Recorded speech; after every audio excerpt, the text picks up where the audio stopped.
बाहेर पाऊस यायला लागला की आपल्याला मस्त गरमागरम भजी खायची इच्छा होते आणि बरोबर लागतो तो गरमागरम आल्याचा चहा.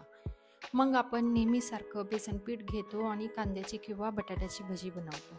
पण आज जर नेहमीपेक्षा वेगळं काहीतरी खायचं असेल तर हॅलो फ्रेंड्स, माझं नाव आहे गौरी आणि आज आपण बटाट्याची पण खूप वेगळ्या पद्धतीने केलेली खूप टेस्टी आणि क्रिस्पी रेसिपी पाहणार आहोत.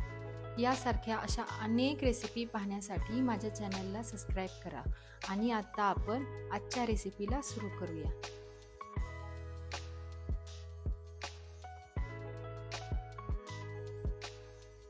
आजची आपली बटाट्यांची रेसिपी बनवण्यासाठी मी 2 मोठ्या आकाराचे बटाटे घेतले आहेत. तुमच्याकडे जर मोठे अवेलेबल नसतील तर तुम्ही तुमच्याकडे अवेलेबल असेल त्या साईजचे बटाटे वापरू शकता.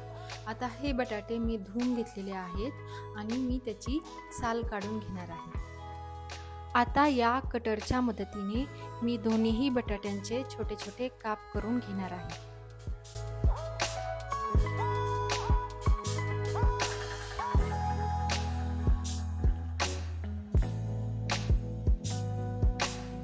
अशा प्रकारे इतके पातळ काप आपल्याला करायचे आहे.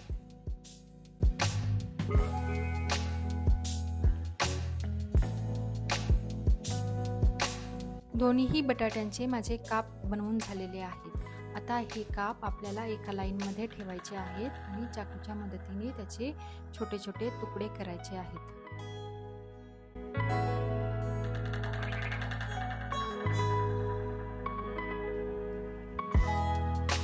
आपण उपवासाचा बटाट्याचा चिवडा बनवताना जशा प्रकारे बटाटा कट करून घेतो अगदी त्याच प्रकारे आपल्याला बटाटा कट करायचा आहे.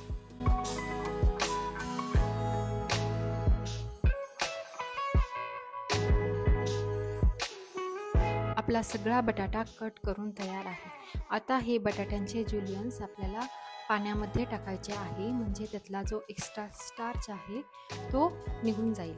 आता एका चाळणीमध्ये टाकून बटाट्याचे जुलियन्स आपल्याला निथळून घ्यायचे आहे.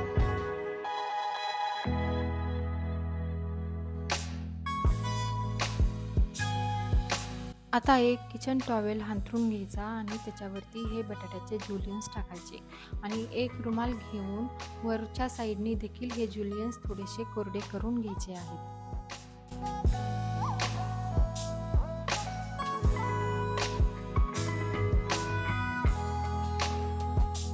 कोरडे केलेले जुलियन्स मी एका पातेल्यामध्ये काढून घेतलेले आहे आणि आता त्याच्यामध्ये आपल्याला अर्धा छोटा चम्मच मिरी पावडर टाकायची आहे. आता मी त्याच्यामध्ये टाकणार आहे 2 चमचा लाल तिखट.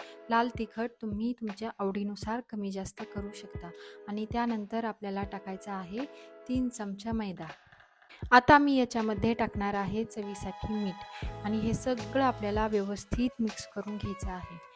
मीठ टाकल्यामुळे बटाट्याला पाणी सुटतं, त्यामुळे याच्यामध्ये पाणी टाकण्याची गरज नाही.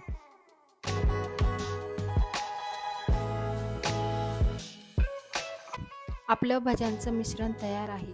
आता थोडंसं मिश्रण हातामध्ये घ्यायचं आहे आणि आपण जसा लाडू बनवतो त्या प्रकारे हे थोडंसं वळून घ्यायचं आहे.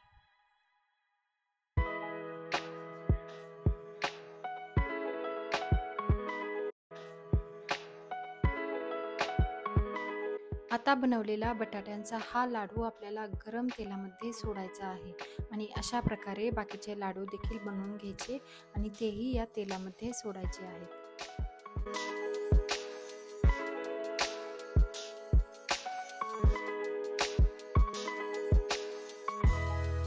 बटाट्यांची ही भजी आपल्याला छान क्रिस्पी होईपर्यंत तळून घ्यायची आहे. तुम्हाला ही मी बनवलेली अनोखी बटाट्यांची रेसिपी कशी वाटली मला कमेंट करून नक्की सांगा आणि माझ्या चॅनलला सबस्क्राईब करा. Thanks for watching. Bye bye.